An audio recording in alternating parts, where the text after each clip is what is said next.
आंखें नम, पर चेहरे पर एक अजीब सी शांति। और चमत्कार देखो, जैसे जैसे साल बीतते गए, गोपाल जो कभी इतना कमजोर था कि लगता था एक हवा का झोंका उसे उड़ा ले जाएगा, धीरे धीरे मजबूत होने लगा। उसकी आंखें जो पहले हमेशा बुझी बुझी सी रहती थीं, उनमें अब एक नई चमक थी। वो दौड़ता, खेलता, हंसता, बिल्कुल दूसरे बच्चों की तरह। गांव वाले अचंभित थे। अरे, ये तो वही बालक है जिसे वैद्य ने मरणासन्न घोषित कर दिया था। वे यशोदा की श्रद्धा को प्रणाम करते, उसकी भक्ति की मिसाल देते। देखो तो, मां की तपस्या ने तो मौत को भी झुका दिया। 10 वर्ष बीत गए, 10 मकर संक्रांतियां। 10 वर्षों तक यशोदा ने एक भी व्रत नहीं छोड़ा, एक भी दान छोटा नहीं समझा, एक भी कथा का क्षण उसकी श्रद्धा से विमुख नहीं हुआ। गोपाल अब 11 वर्ष का था, एक हंसता खेलता चंचल बालक। उसकी आवाज से घर गूंज उठता था। यशोदा का जीवन अब सुख से भर गया था, पर उसके मन में वो डर कभी पूरी तरह से गया नहीं था। कहीं फिर से वो कांप उठती। इसलिए उसका विश्वास और गहरा होता गया। फिर आई वो 11वीं मकर संक्रांति। गोपाल 11 वर्ष का हो चुका था और वो अपने मित्रों के साथ गंगा किनारे खेल रहा था। अचानक एक तेज हवा का झोंका आया और वो फिसलकर नदी के किनारे गिर गया। उसे चोट तो ज्यादा नहीं लगी, पर एक अजीब सी कंपकंपी उसके शरीर में दौड़ गई। रात को उसे तेज बुखार चढ़ गया। अरे राम, यशोदा के प्राण सूख गए। ये क्या हो गया मेरे बच्चे को? उसने सारे जतन किए, गर्म पानी की पट्टियां, देसी दवाएं, पर गोपाल का बुखार उतरने का नाम ही नहीं ले रहा था। उसका शरीर आग की तरह जल रहा था। गांव के वैद्य आए। उन्होंने गोपाल को देखा और उनके चेहरे पर चिंता की लकीरें उभर आईं। यशोदा बहन, मैं क्या कहूं, लगता है इस बालक की आयु पूरी हो चली है। मैंने जीवन में बहुत रोगी देखे हैं, पर इसके लक्षण अच्छे नहीं हैं। अब तो बस ईश्वर ही मालिक है। वैद्य ने अपनी पोटली उठाई और चले गए। यशोदा के पैरों तले जमीन खिसक गई। नहीं, ये नहीं हो सकता। उसकी आंखें पथरा गईं, पर उसके अंदर कहीं से एक दृढ़ निश्चय जागा। नहीं, वैद्य कुछ नहीं जानते। मेरी तपस्या, मेरा व्रत, मेरा विश्वास, वो खाली नहीं जा सकता। मेरा गोपाल ऐसे नहीं मर सकता। अगले दिन ही मकर संक्रांति थी। गोपाल की हालत और बिगड़ गई थी। वो बेहोश पड़ा था, सांसें धीरे धीरे चल रही थीं। यशोदा की आंखों से आंसुओं की धारा बह रही थी, पर उसके होठों पर भगवान का नाम था। प्रभु, मेरे गोपाल को बचा लो, मेरा विश्वास मत तोड़ो। सुबह के 4 बजे थे। कड़ाके की ठंड थी। यशोदा ने थरथराते हाथों से गंगा में स्नान किया। उसके मन में एक ही विचार था, आज मुझे अपना व्रत पहले से भी अधिक श्रद्धा से करना है। वो गीले वस्त्रों में ही घर लौटी और पूजा की तैयारी में लगे। एक तरफ उसका बेटा मृत्युशैया पर पड़ा था, दूसरी ओर वो अपने हाथों से तिल और गुड़ के लड्डू बना रही थी, दान के लिए अनाज निकाल रही थी। उसके आंसू गरम लड्डुओं पर गिर रहे थे, पर उसके हाथ नहीं रुक रहे थे। गांव के पंडित जी आए। उन्हें गोपाल की हालत पता थी, इसलिए वे भी उदास थे। यशोदा ने उनसे कथा कहने का अनुरोध किया। पंडित जी, मेरे पास धन नहीं है, पर मेरी श्रद्धा है। आज मेरी कथा को और अधिक भाव से कहिएगा पंडित जी। मेरा गोपाल ठीक हो जाएगा, मैं जानती हूं। पंडित जी ने देखा, यशोदा के चेहरे पर एक अजीब सी अलौकिक शक्ति थी। वो रो रही थी, पर उसकी आंखों में कोई भय नहीं था, सिर्फ अटूट विश्वास था। पंडित जी ने सत्यनारायण कथा का पाठ शुरू किया। बोलिए श्री सत्यनारायण भगवान की जय। और इधर जब यशोदा कथा सुन रही थी, उधर एक और घटना घट रही थी मेरे भाइयों। एक ऐसी घटना जो इतिहास में विरली ही घटती है। गोपाल, जो अपने बिस्तर पर जीवन और मृत्यु के बीच झूल रहा था, उसकी सांसें बहुत धीमी हो गई थीं। उसकी आत्मा धीरे धीरे शरीर छोड़ने की तैयारी में थी। उसी क्षण, उसी पल कनकधारा गांव के ऊपर आकाश में एक अजीब सा परिवर्तन हुआ। हवा में अचानक एक भयंकर ठंडक खुल गई, जैसे स्वयं काल आ गया हो। गांव के कुछ वृद्ध, जिनकी आध्यात्मिक आंखें खुली थीं, वे कांप उठे। देखो रे, ये कैसा काला अंधेरा छा रहा है। वे भयभीत थे। और फिर अचानक दो भयंकर आकृतियां आकाश से धरती पर उतरी। वे थीं स्वयं धर्मराज यम के दूत, भयानक, काले। उनकी आंखें अंगारों सी दहक रही थीं। उनके हाथ में पाश था जो प्राणों को खींचने के लिए बना था। हर हर महादेव। उनके कदम जमीन पर पड़ते ही एक कंपन सा हुआ।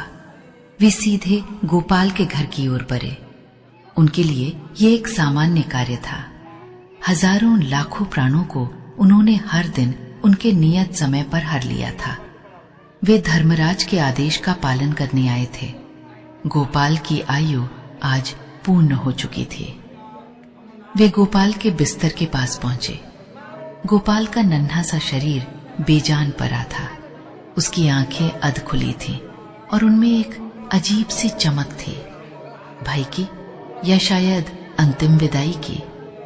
दूतों ने अपना पाश उठाया, गोपाल की आत्मा को खींचने के लिए तैयार हुए। रुको!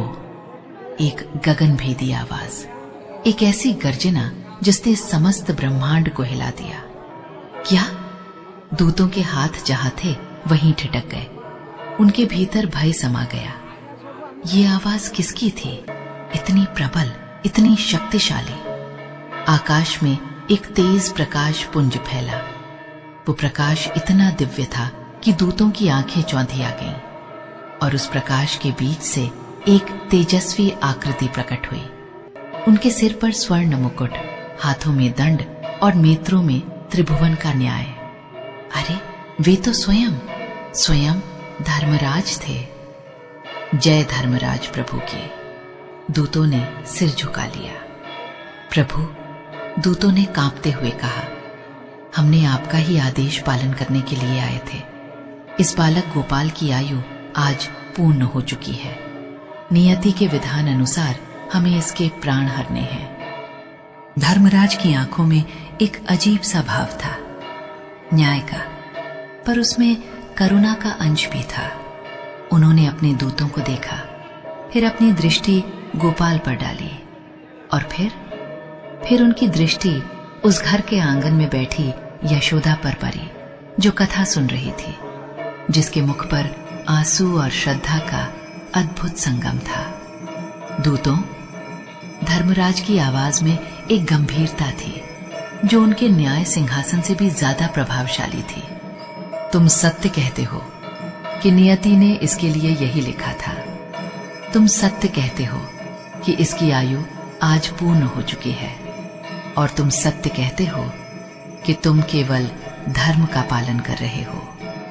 दूतों ने सिर उठाया, आशा में कि अब उन्हें आदेश मिलेगा, किंतु धर्मराज की आवाज अब और बुलंद हुई, जैसे आकाश में बादल गरज रहे हों। किंतु आज तुम नियति को टालोगे। आज तुम मेरे आदेश का पालन नहीं करोगे।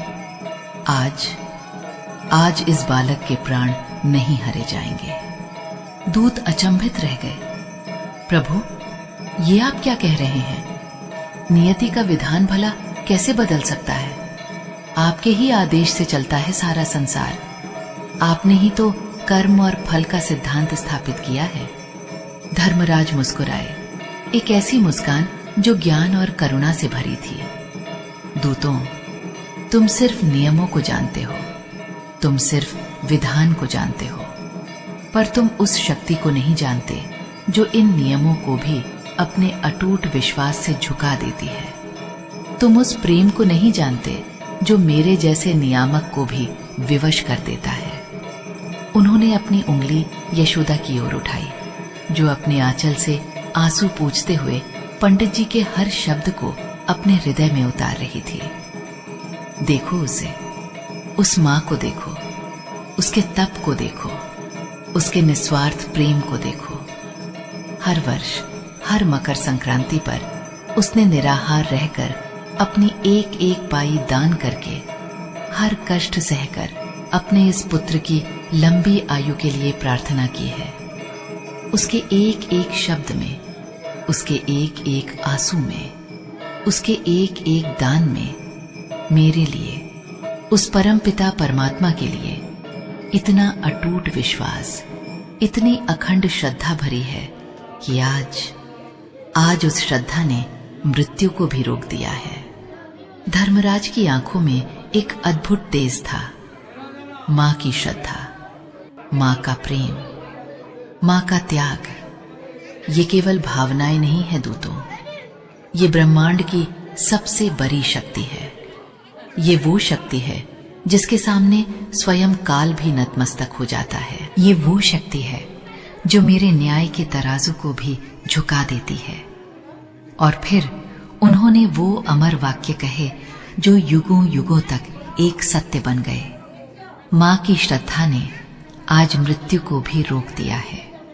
दूतों ने ये सुना और उनके भीतर का सारा अहंकार, सारा नियमनिष्ठ भाव पिघल गया। वे समझ गए, वे नतमस्तक हो गए उस मां की अद्भुत श्रद्धा के सामने। जैसी आपकी आज्ञा प्रभु, उन्होंने कहा, और एक पल में वे अदृश्य हो गए। धर्मराज भी एक मुस्कान छोड़ते हुए उसी दिव्य प्रकाश में विलीन हो गए। इधर पंडित जी ने कथा समाप्त की। सत्यनारायण भगवान की जय। यशोदा ने अपनी आंखें खोली। उसके मन में एक अजीब सी शांति और हल्कापन था, जैसे कोई भारी बोझ उतर गया हो। वो धीरे से उठी और अपनी गोपाल के पास आई। उसने देखा, अरे ये क्या? गोपाल की आंखें धीरे धीरे खुल रही थीं। उसका शरीर जो कुछ देर पहले आग की तरह तप रहा था, अब ठंडा पड़ रहा था। उसका चेहरा जो पीला और निस्तेज हो गया था, उस पर एक हल्की सी लाली छा रही थी। मां, गोपाल ने धीमी आवाज में पुकारा। गोपाल? यशोदा के मुख से एक चीख निकली, पर वो चीख भय की नहीं, असीम आनंद की थी। उसके आंसू थम नहीं रहे थे। वो अपने बेटे के सिर को अपने हाथों में भरकर रोने लगी, पर अब उसके आंसू गर्म नहीं थे, वे शीतलता और कृतज्ञता के आंसू थे। मेरा बच्चा, मेरा गोपाल। गांव के लोग भी इकट्ठा हो गए थे। उन्होंने देखा गोपाल को उठते हुए, उसकी आंखों में जीवन की चमक लौटते हुए। वे सब हतप्रभ थे। वैद्य जो उसे मरा हुआ मानकर चला गया था, जब वापस आया तो उसने गोपाल को हंसते खेलते देखा। चमत्कार, ये तो साक्षात चमत्कार है। मैंने जीवन में कभी ऐसा नहीं देखा। ये तो मां की श्रद्धा का प्रताप है। और तब से गोपाल कभी बीमार नहीं पड़ा। वो स्वस्थ, बलवान और दीर्घायु हुआ। वो बड़ा होकर एक धर्मात्मा पुरुष बना, जिसने अपनी मां के त्याग और ईश्वर की कृपा को कभी नहीं भुलाया। उसने जीवन भर अपनी मां की सेवा की और उस गांव में यशोदा की कथा अमर हो गई। हर मकर संक्रांति पर कनकधारा गांव में यशोदा की कथा सुनाई जाती और हर कोई उस मां के अटूट विश्वास को प्रणाम करता, जिसने अपनी श्रद्धा से स्वयं मृत्यु को भी झुकने पर विवश कर दिया था। सच ही कहा है, इस संसार में मां की श्रद्धा से बड़ा कोई बल नहीं, उसके प्रेम से बड़ी कोई तपस्या नहीं, और उसके निस्वार्थ कर्म से बड़ा कोई पुण्य नहीं। ये कथा आज भी हम सबको यही सिखाती है मेरे भाइयों, कि श्रद्धा हो तो ऐसी हो, मां का हृदय हो तो ऐसा हो, और विश्वास हो तो ऐसा हो जो स्वयं काल को भी पराजित कर दे। बोलिए श्री सत्यनारायण भगवान की जय, मां यशोदा की जय। प्रिय साथियों, इस वीडियो में मकर संक्रांति की पावन व्रत कथा यहीं पर समापन होती है। हम कामना करते हैं कि भगवान सूर्यदेव धर्मराज यम की कृपा आप सभी पर बनी रहे। जय सूर्यदेव, मां यशोदा की जय।